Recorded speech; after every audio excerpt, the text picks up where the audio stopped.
আপনারাই তো বলতেন খেলা হবে, খেলা তো শুরুই করলাম না। আসেন খেলি, কতটুক খেলতে পারেন দেখি। খেলা হবে, খেলা হবে।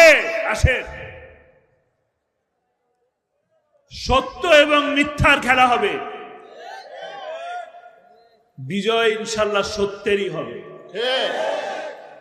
আপনাদের যে প্রিয় মানুষ, কোরআনের পাখি, যার কথা শুনলে আপনাদের চোখে পানি আসে, সেই কোরআনের পাখিকে তথাকথিত মানবতা বিরোধী অপরাধের নামে দীর্ঘ 13টি বছর বন্দী করে রেখেছিল।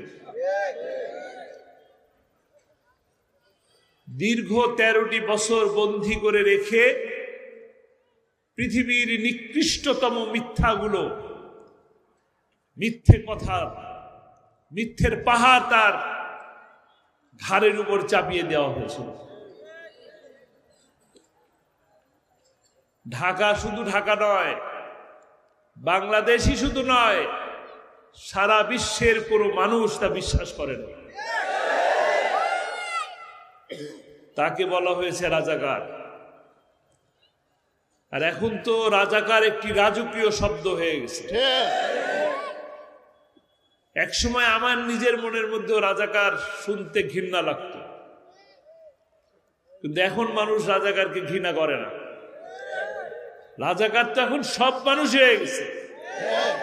যে বাচ্চাটা নতুন জন্ম নিল সেও রাজাকার হয়ে গেছে। রাজাকার একটা রাজকীয় শব্দ।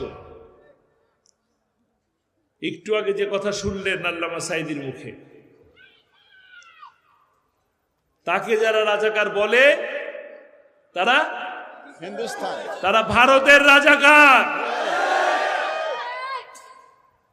আল্লামা সাঈদী কি পালিয়ে যেতে পারতেন না? কোন দেশে কি আশ্রয় নিতে পারতেন না? তার কি আশ্রয়ের কোন দেশের অভাব ছিল? বিশ্বের অসংখ্য দেশ, লাখো লাখো মানুষ তাকে আশ্রয় না, তাকে সাদরে নেওয়ার মতো লোক ছিল। কিন্তু এই মামলা যে দিবেন তিনি জানতেন, তিনি প্রস্তুত ছিলেন। আপনারা জেনে খুব অবাক হবেন, এই মামলা, তার নামে যে প্রথম মামলাটা হলো ধর্মীয় অনুভূতিতে আঘাতের মামলা। 52